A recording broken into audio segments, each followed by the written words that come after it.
하나님께서 우리에게 주시는 말씀은 누가복음 4장 16절에서 19절까지의 말씀, 또 42절에서 44절의 말씀 우리 교독하도록 하겠습니다. 누가복음 4장 16절 제가 먼저 읽겠습니다. 예수께서 그 자라나신 곳 나사렛에 이르사 안식일에 늘 하시던 대로 회당에 들어가사 성경을 읽으려고 서심해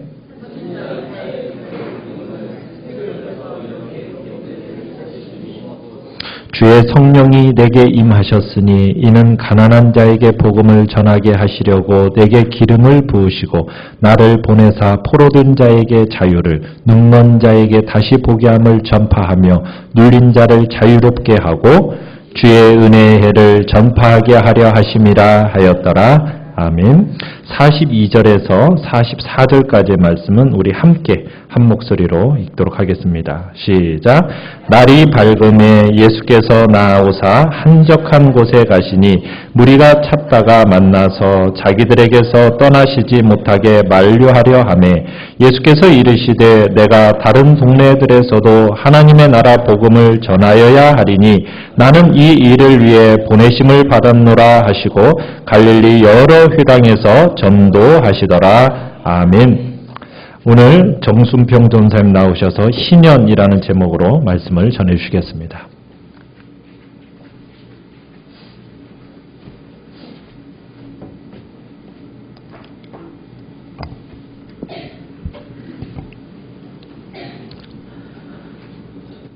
네. 누가복음 4장을 이렇게 딱 펴시고요.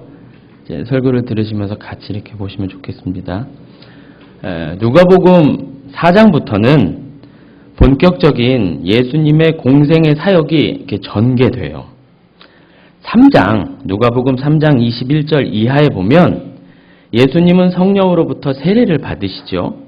그렇게 성령으로부터 세례를 받으시고 그 뒤에 뭐 하시냐면 바로 마귀로부터 시험을 받으십니다. 마치 누구처럼요? 아담처럼요. 그래서 누가는 3장에 있는 족보 끝에다가 그 위는 아담이요 라는 말을 넣은 겁니다. 그 아담처럼 지금 예수님이 두 번째 아담이 되셔서 시험을 받으시는 것이라는 말을 간접적으로 하고 있는 거예요. 이렇게 마귀로부터 예수님이 세 가지의 시험을 다 받아내시자 마귀는 얼마 동안 떠납니다. 그렇게 마귀의 일전을 마치시고 이제 회당에 가셔서 말씀을, 구약이겠죠. 그 말씀을 보시는데 그것이 어느 책이었냐면 이사야서였어요. 61장이요. 물론 그때는 장이 없었겠죠. 오늘 읽은 본문인 18절, 4장 18절, 19절은 이사야서 61장 1절과 2절 그 반절까지를 옮겨놓은 거예요. 1절과 2절인데 2절은 반절까지만 옮겨놨어요. 예수님이 읽으신 이 이사야서 61장의 배경은 선민 이스라엘이 바벨론의 포로로 있었던 때잖아요. 그러던 어느 날 하나님은 이사야 선지자를 통해서 회복의 말씀을 전하게 하십니다. 어떤 회복의 말씀인고 하니 포로에서의 해방인 거죠. 이렇게 하시는 거겠죠. 이사야야, 내 백성 이스라엘에게 기쁜 소식을 전해라. 그 가난하고 불쌍한 자들, 억눌린 백성, 그 포로된 백성에게 자유의 소식, 해방의 소식을 전해라. 이러셨던 겁니다. 바로 이런 배경의 이사야 61장을 끌어다가 예수님은 지금 그 옛날 이사야가 그렇게 복된 소식을 전하듯 자신께서도 그 복된 소식을 전하는 것이다 라고 하는 거예요. 잘 아시다시피 예수님은 오늘 18절 19절 그 이사야의 말씀처럼 가난한 자에게 복음을 전하시려고 오셨어요. 근데 어떤 복음이요? 바로 오늘 우리가 읽은 43절에 기록된 대로 하나님의 나라 복음입니다. 그래서 마태복음에 있는 그 산상수훈 1000마디가 일맥상통하듯이 심령이 가난한 자는 복이 있나니 뭐가요? 천국이 하나님 나라가 그들의 것이며 그러셨잖아요. 그러니까 예수님은 천국, 그 하나님 나라에 대해 너무 가난한 우리들에게 오셔서 그 나라를 가르쳐 주시고 그 나라를 들어가게 해 주신 겁니다. 또 포로된 자에게 자유를 주신다고 했네요. 네, 흑암의 권세에 포로된 우리, 죄와 그 죄로 말미암는 사망의 권세에 포로된 우리, 또 율법의 정죄에 포로된 우리에게 그야말로 자유를 주신 게 맞아요. 그리고 눈먼 자에게 다시 보게 함을, 다시 본다는 말은 이전에는 봤었다는 말이잖아요. 못 봤다가 다시 본다는 말입니다. 아담이 그랬어요. 아담이 하나님을 처음에는 알아봤지요. 교제를 했단 말이에요. 그런데 죄로 말미암아 하나님을 못 보는 지경에 이르러요. 그런 아담과 같은 자들, 그들에게 다시 보게끔 한다는 말씀입니다. 영적 소경인 자들에게 다시 보게 해주셨다는 말이겠죠. 그리고 눌린 자를 자유롭게 하셨다고 했는데 이 눌린 자, 눌렸다를 원문으로 보니까 그냥 눌린 게 아니라 깨뜨렸다, 산산이 부서졌다, 나아가 파멸되었다, 이런 뜻이더라고요. 그러니까 합쳐보면요, 죄, 즉 그 사망의 권세의 포로가 되어 아무것도 볼 수 없는 암흑, 흑암의 상태에 놓여지게 됐고 급기야 파산, 파멸, 산산이 부서진 자 같은 그런 존재에게 주님은 자유를 주셨단 말입니다. 이 자유는, 성경이 말하는 이 자유는 우리가 알고 있는 그런 자유가 아니라 석방, 사면, 용서, 이 의미를 포함하는 자유예요. 그래서 한번 보세요. 오늘 누가복음 4장 뒷부분 31절에서 37절 요 단락이 무슨 얘기냐고요. 귀신 들린 사람의 얘기가 나와요. 귀신, 마귀, 사탄 다 같은 존재잖아요. 그런 흑암의 세력에게 정복당한 상태, 하나님을 등진 사탄과 동일한 상태, 요 상태를 성경은 귀신 들렸다 그래요. 그런데 바로 그런 사람들을 주님께서 자유케 하시는 얘기를 딱 갖다 놓았어요. 누가가. 또 그 다음 38절부터 41절 요 단락은 병든 자들이 다 주님께 치료를 받잖아요. 죄, 타락으로 말미암아 인간의 상태는 마치 병든 상태와 같다는 겁니다. 불완전하고 위험하고 어쩔 수 없는 그런 상태. 그런데 이 상태에 있는 인간을 주님께서 고치신다는 거죠. 건지신다는 겁니다.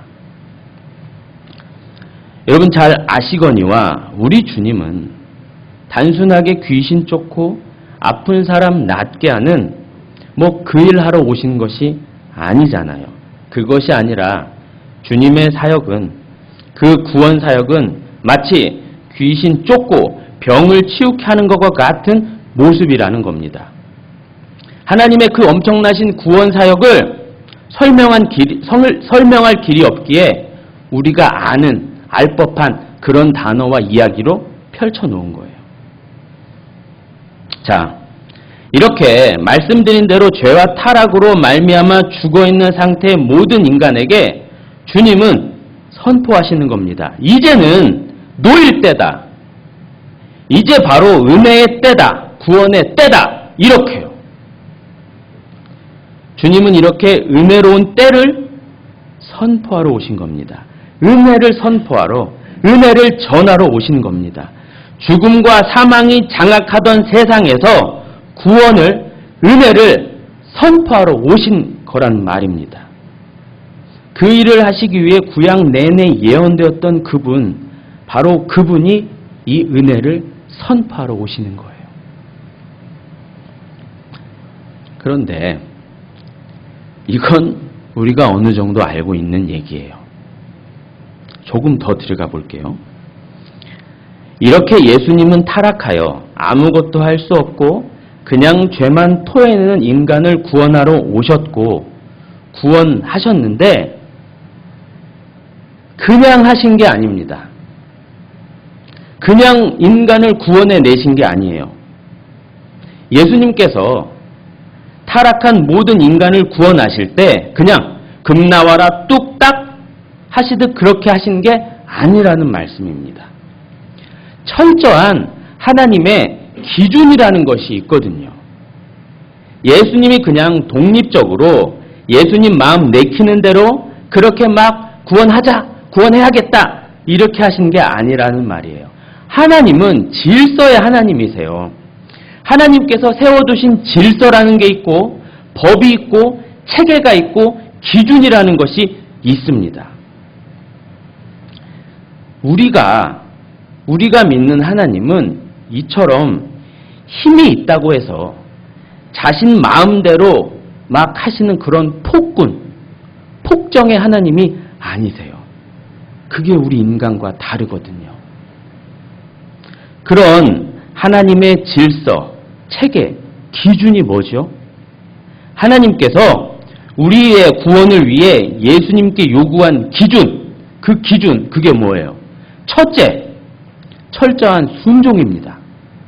둘째, 그리고 이미 인간이 저질러 놓은 것에 대한 대가, 그러니까 죄에 대한 형벌, 그것을 받아내셔야 되는 거예요. 그 두 가지. 하나는 하나님에 대한 철저한 순종, 또 하나는 그 전에 이미 인간이 저질러 놓은 그 죄에 대한 책임, 형벌, 그걸 받아내야 된다는 거예요. 순종해야 할 우리의 시조 아담이 하나님의 말씀을 벗어났어요. 하나님의 법, 그것에서 떠났단 말입니다. 그래서 아담은 형벌을 받아야 해요. 그러니까 이 아담은 두 가지를 해야 되는데 첫째는 순종이고 둘째는 불순종에 대한 대가, 형벌을 받아야 한다는 말이에요. 이것을 하나님의 공의라고 하는 겁니다. 죄 지은 자는 마땅히 그에 대한 형벌을 받아야 하는 것, 그것이 하나님의 공의예요. 그런데 이미 아담은 불순종으로 하여금 도무지 하나님의 말씀에 순종할 수 없는 상태가 되었어요. 아담뿐 아니라 아담 아래 태어난 모든 사람들이 다 하나님 말씀에 순종할 수 없게 되었습니다. 타락이라는 것이 그래요. 인간이 타락하는 순간 죄라는 DNA를 가지게 돼서 하나님께 온전히 순종할 수 없는 존재가 돼버린다는 거죠. 또 하나, 이 인간이 무엇이 문제가 되냐면요, 형벌도 못 받아요. 여러분 잘 들어보세요. 보편 인간들이, 즉 세상 사람들이 흔하게 하는 말이 뭐냐면 내 죄는 내가 달게 받겠다, 요 말이에요. 들어보셨죠? 여러분 이 말이 맞는 말일까요? 하나님을 모르는 일반 사람들은 자신의 죄는 자신이 죽으면 그걸로 끝인 줄 알아요. 내가 죽으면 다 되는 줄 안다니까요. 정말 그럴까요? 자, 보세요. 하나님의 명을 어겼어요. 그래서 하나님은 진노하세요. 불쾌하시단 말이에요. 하나님의 명을 어겼으니 하나님의 기분이 상하는 것은 물론이거니와, 다소 불경스러운 표현이지만 하나님의 체면이나 권위가 손상이 된단 말이죠. 마치 누군가 대통령의 말을 안 들었다고 해보자고요. 대통령의 권위가 어떻게 되죠? 손상이 되는 거거든요. 여러분, 사람의 권위나 체면이 아닙니다. 이 세상의 창조주이시며 천지의 주제이신 전지전능하신 하나님의 권위가 손상을 받았어요. 불순종으로. 그게 인간 하나가 죽는다고 해서 해결이 될까요? 인간이 죽는다고 그게 해결이 되냐고요. 안 되는 겁니다, 그건. 예를 하나 들어볼게요. 사람이 개에게 물려 죽었다고 해보자고요. 그래서 그 사람을 문 개, 그 개를 죽였어요. 그럼 이게 쌤쌤이 되는 건가요? 아니잖아요. 개를 100마리 죽인다고 해도 다른 얘기예요. 사람과 개의 가치도 이렇게 다른데 하나님과 티끌만도 못한 사람과의 그 차이는 비교도 안 되는 거죠. 이렇듯 사람은 자기가 죽는다고 한들 문제가 해결되지 않아요. 하나님의 기분을, 그 진노를 누그러뜨릴 수 없습니다. 이것이 인간과 하나님의 차이예요. 이것이 인간의 비참한 한계고요. 나 하나 죽는다고 하나님은 절대 눈 하나 깜빡이지 않으신단 말입니다. 인간이 죽는다고 하나님께 저지른 그 죄가 퉁 쳐지지 않는다니까요. 100번, 1000번, 10,000번 죽어도, 세상의 모든 인간이 다 죽어도 하나님의 그 기분을 누그러뜨릴 수가 없어요. 내 죄는 내가 받겠다? 그건 인간들의 착각이라니까요. 하나님을 모르는 인간들의 착각. 인간과 하나님을 똑같이 놓고 보고 있어요. 말도 안 되게. 그래서 예수님이 오신 거예요. 사람이 안 되니까. 이렇게 안 되니까 하나님이신 그 예수님이 오신 겁니다. 그리고 은혜의 해, 즉 희년을 선포해 버리세요. 희년이란 7년을, 안식년을 7번 돌리는 게 희년이잖아요. 딱 49, 50년째 되는 그 해. 그때는 다시 원점이거든요. 빚을 지건 뭐하건 간에 다시 다 원점으로 회복되는 게 희년입니다. 이스라엘 사람이 돈이 없어서 땅을 잡히고 그것도 안 돼서 자식을 팔고 또 나도 다른 사람의 노예가 돼서 이러지도 저러지도 못하는 상황에 그 사람이 오매불망 기다리는 게 뭐겠습니까? 희년 아니겠습니까? 희년? 희년이란 그야말로 다시 태어나는 것, 새로운 삶을 부여받는 것, 그것입니다. 이것이 하나님께서 이스라엘에게 주신 희년 제도예요. 바로 그 희년과 같은 은혜의 해, 주님은 그것을 선포하시는 겁니다. 예수님이 이 말씀, 즉 오늘 그 이사야서의 말씀인 그 은혜의 해를 선포하기 전에 무엇을 하신다고 했죠? 사탄에게 시험을 받으신다고 했죠. 귀신에게. 그러니까 이 얘기는 아담이 못 이룬 순종을 하시는 거예요. 아담과 하와는 그 마귀에게 당했어요. 그런데 우리 주님은 마귀의 그 유혹과 공격에 전혀 아랑곳하지 않고 다 하나님의 말씀으로 쳐내시고 온전히 하나님께 순종했어요. 아니, 그 시험 받는 자체가 예수님 입장에서는 비참한 거거든요. 저 따위 마귀에게 지금 인간처럼 공격을 받으셔야 한다니. 이건 수치스러운 일입니다. 그런데 그 첫사람 아담과는 달리 순종하십니다. 하나님의 말씀에 철저히 순종하십니다. 그리고 나아가 어디까지 순종을 하시냐면 죽기까지 순종을 해버리세요. 이렇게 철저하게 순종을 하신 예수님, 죽기까지 순종을 하신 예수님, 이 예수님을 사망이 삼켜요. 어둠이 삼킨다고요.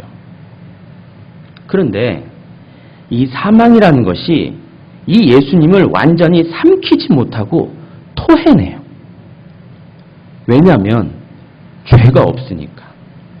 철저히 하나님께 순종했기 때문에 사망은, 이 어둠은 예수님을 어떻게 할 수 없어요. 죄의 싹은 사망이잖아요. 죄는 사망이 삼킨다는 거예요.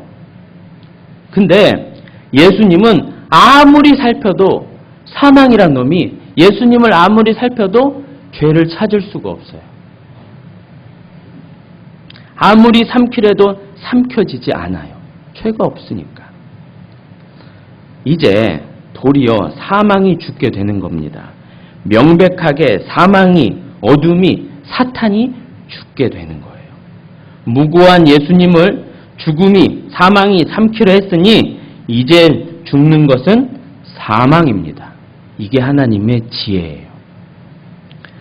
그런데 더 중요한 것은 우리 예수님이 자신의 그 죽음을 인간에게 주셨다는 거예요.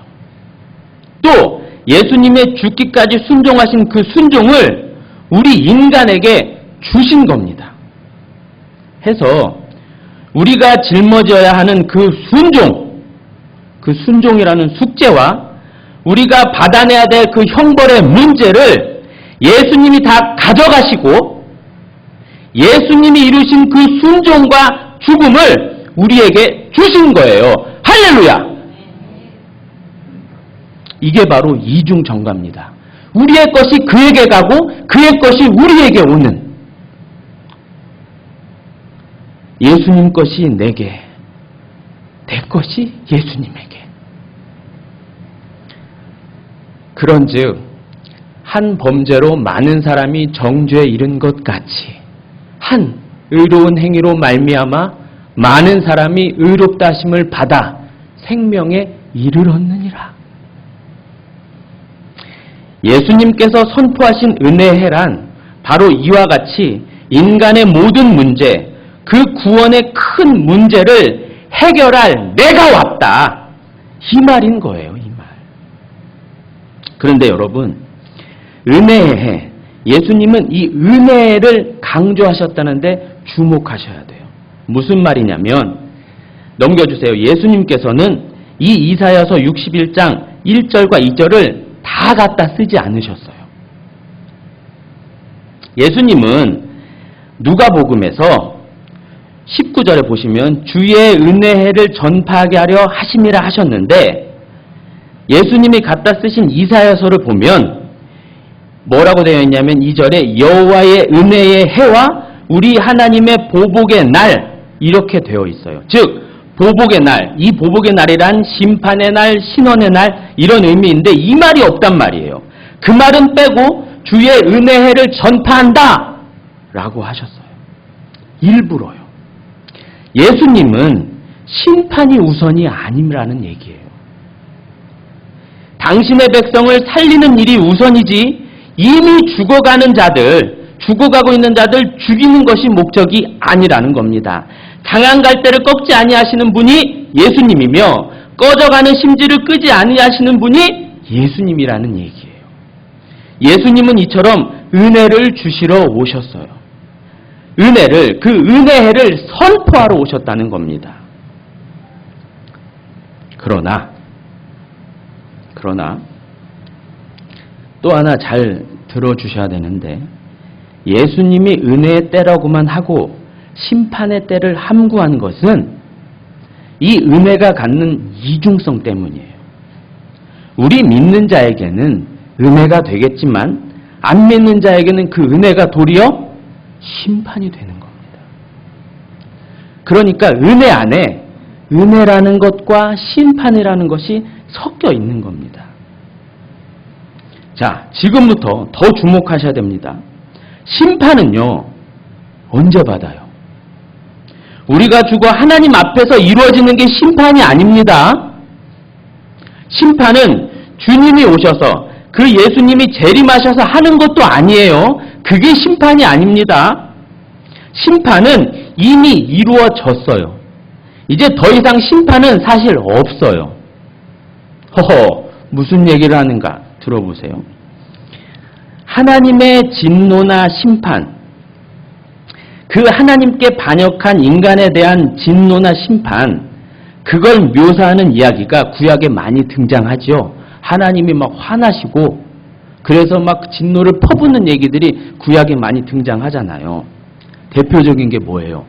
노아의 홍수, 소돔과 고모라, 여리고 성이 무너지고 가나안 들어가서 애어른 할 거 없이 헤렘 다 죽여라, 그런 거요. 진노. 그게 다 하나님의 진노와 심판을 보여주는 이야기거든요. 그런데 하나님께서는요, 한 번도 당신님의 진노와 심판을 다 쏟아내신 적이 없어요. 한 번도 하나님 마음껏 자신의 진노와 분노와 심판을 쏟아내지 않으셨다고요. 이스라엘이 아무리 하나님을 등지고 하나님을 미워하고 욕하고 반역해도 소나 나기도 안 하는 짓을 서스럼 없이 할 때도 하나님은 항상 참아주시고 끝까지 그 노를 바라지 않으셨어요. 그렇죠. 한 번도 속 시원하게 다 드러내지 않으셨단 말이에요. 하나님은. 그런데 하나님께서 당신님의 그 진노를 한 번에, 단번에 다 쏟아버린 적이 있어요. 딱 한 번 그러셨어요. 인간이 받아야 할 그 모든 하나님의 진노, 그것을 한 번에 쏟아버리신 적이 있어요. 어디서? 십자가에서. 누구에게? 아드님, 그 금쪽 같은 아드님 예수에게 푹 부어버리신 겁니다. 그래서 더 이상 심판은 없어요. 예수 믿지 않으면, 그 예수님 믿지 않으면 이제 심판이고 뭐고 없는 거예요. 끝이에요. 다시 없는 끝이에요. 우리가 주님 앞에 섰을 때는요, 또 우리가 가기 전에 주님이 먼저 재림하신다면 그 재림하셨을 때는 심판이 아니에요. 선고예요. 형의 확정, 너는 지옥! 이렇게 해요. 그때 가서 다시 네가 어떻게 살았고 그거 안 해요. 이미 이 땅에서 다, 아니 하나님 앞에 설 때 다 알고 갈 거 아닙니까? 뻔히 자기 자신이 어떻게 살았는지 뻔히 알고 가는데 뭘 그 앞에서. 심판 없어요. 심판은 이미 예수님에게서 끝났고 그 예수 믿지 않으면 그게 심판인 겁니다. 호떡 전도하면서 호떡을 받으시는 분의 대체적인 반응은 어떻게 이걸 받아요? 응? 어떻게 이렇게 공짜로 받아요? 대부분 이렇게 해요. 무슨 공짜예요? 응? 그 호떡은 그냥 호떡이 아니잖아요. 우리 주님께서 이미 다 이루신 그 대가가 고스란히 녹아있는 호떡이란 말이죠. 우린 호떡을 주는 게 아니라 예수님이 당신을 위해 죽기까지 순종하셨으니 그거 좀 믿으라! 이 말 전하는 거잖아요. 고로 그 호떡은 예수님의 핏값이 걸린 호떡이란 말이죠. 무슨 공짜예요. 제발 그것 먹고 예수 좀 믿어라. 이 땅을 살면서 하나님의 요구, 하나님의 기준은 단 하나입니다. 단 하나. 그리스도 예수님을 믿는 거예요. 큰일 하는 거 아닙니다, 여러분. 무슨 공적을 쌓고 천주교지요. 7 관문을 통과하는 것. 신과 함께인가요? 그 영화에 보면 뭐 7 관문을 통과한다면서요. 그거 하는 거 아니에요. 또 오체 투지를 하면서 히말라야를 넘어가는 것. 티벳의 불교 승려들은 오체 투지, 2 손, 2 발, 머리를 땅에 닿으면서 히말라야를 넘어간대요. 그렇게 해야 뭐가 된대요. 그런 거 아닙니다. 폭탄 테러를 하며 사람을 죽이는 것, 그래서 공적을 쌓는 이슬람도 아니에요. 올림픽 금메달 따는 것도 아니고 1등에서 서울대 가는 것도 아닙니다. 예수님 그분을 믿어야 되는 거예요. 그분을 믿어야만 한다니까요. 근데 그분의 열심을 내기보다는 그분 등에 업고 뭘 그렇게 받아 드시려는지. 43절에 예수님께서 내가 다른 동네들에서도 하나님의 나라 복음을 전해야 한다고 하셨습니다. 그것처럼 이 하나님 나라의 복음은 전해져야 하는 겁니다. 내 안에서만 머물면 안 돼요. 전해져야 하는 겁니다. 여러분, 전해주세요.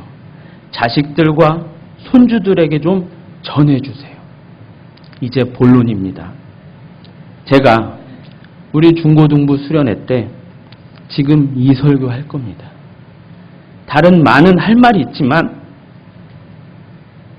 그것보다 앞서 왜 예수님을 믿어야 하는가? 그 아주 기본이 되는 이것을 강조하려고 해요. 다른 것 다 중요하겠죠. 하지만 정작 예수님이 무엇을 하셨는지, 우리가 예수님을 왜 믿는지 그거 모르면 안 되잖아요. 다음 세대 걱정하시는 거 알고 있습니다. 그러나 좀 더 기도해 주세요. 예수님 믿으시잖아요. 예수님 먼저 믿으셨는데 지금 우리 애들 다 죽게 생겼습니다. 학원에 뺏겨, 스마트폰에 뺏겨, 학교에 뺏겨. 기도 많이 해주세요. 정말 기도 많이 부탁드립니다.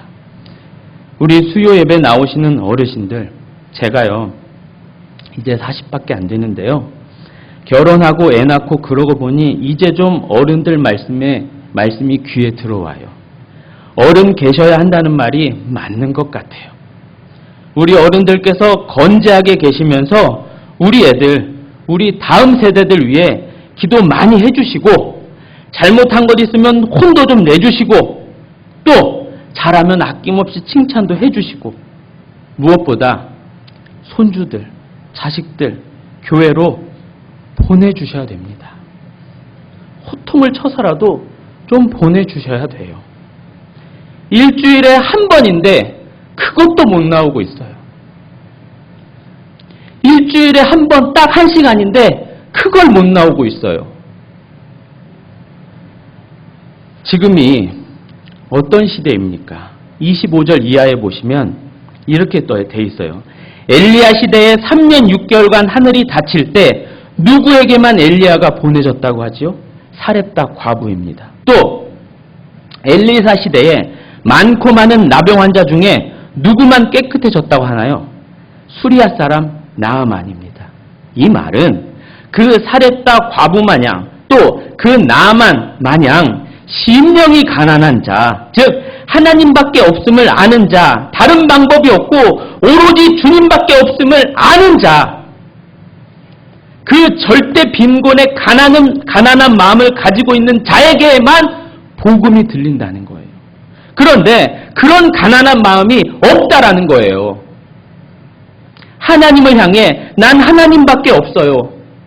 그 가난한 마음이 이 시대는 없어요. 예전에 기독교, 그리스도인 아이들에게, 기독 학생들에게 수련회는 그야말로 최고의 이벤트였어요.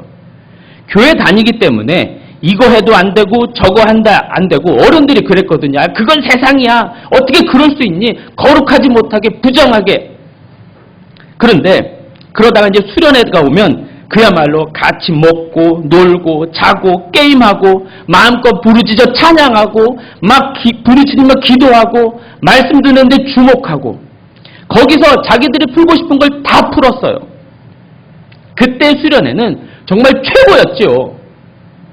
그런데 지금은요. 우리 애들에게 할 게 너무 많아요. 초등학생부터 무슨 학원이 그렇게 많은지, 방학인데도요, 스케줄이 빡빡해요. 불러내기가 무서워요. 게다가 부족하고 아쉬운 것도 없어요. 굳이 교회 나오지 않아도, 수련회 가지 않아도 되는 그런 세상이라니까요. 잘 먹고 잘 입고 잘 쓰고 어려운 것이 없습니다. 이게 지금 우리 다음 세대들이 당면하고 있는 최고의 어려움입니다. 절박함이 없다는 것, 너무 부유하다는 것, 너무 풍족하다는 것. 하지만 주님은 그 속에서도 자신의 양을 찾으시고요, 그 양은 주인의 음성을 듣는다고 하셨습니다. 주님은 오늘도 일하십니다. 분명히 일하고 계세요. 주님은 오늘도 자신의 양들을 위해 일하십니다. 일하실 겁니다가 아니라 일하고 계세요. 그래서 희망이 있는 겁니다. 우리가 아니라 주님이 하시니까요. 다시 말씀드리지만 심판은 이미 이루어졌습니다. 우리 주님께서 다 해결하셨습니다. 그렇게 우리 주님께서 다 해결하시고 희년을, 은혜의 해를 선포하셨습니다. 그러므로 이제 진짜 예수님을 믿고 그 믿는 대로 삶을 살고 있어야 합니다. 조금만 더, 조금만 있다가 라는 이런 여유 부릴 때가 아니라니까요. 내일 주님이 오셔도 전혀 이상한 게 아니에요. 명절만 지나고 오시지 아니요. 지금 1시간 후에 오셔도 전혀 이상할 게 아니에요. 1시간 후에 오셔도 아이고 명절 새고 오시지 이게 아니라 잘 오셨습니다. 왜 이제 오셨습니까? 이렇게 하셔야 되잖아요. 이 말씀에 오늘 이 말씀에 나를 한 번 더 돌아보시고 그리고 애들 보내주세요. 수련회 애들 보내주세요. 우리 권사님, 집사님 손주 아니면 다른 사람 손주라도 보내주셔야 됩니다. 그리고 수련회 위에 기도 정말 많이 부탁드립니다. 마지막인데요. 지금은 무슨 때요? 은혜의 때. 은혜의 때라는 거. 이제 찬양 부를 텐데요. 찬양의 가사처럼 주 예수의 구원의 은혜, 그것이 여러분의 가슴에 더욱 풍성이 넘쳐서 다른 분께도 흘렸으면 합니다. 1절은 이거 피아노 없이 그냥 할게요. 피아노 없이요. 이 세상에 근심될 일이 많고 참 평안을 몰랐구나. 내 주 예수 날 오라 부르시니 곧 평안히 쉬리로다. 주 예수의 구원의 은혜로다. 참 기쁘고 즐겁구나. 그 은혜를 영원히 누리겠네. 곧 평안히 쉬리로다. 이 세상에 곤고한 일이 많고 참 쉬는 날 없었구나. 내 주 예수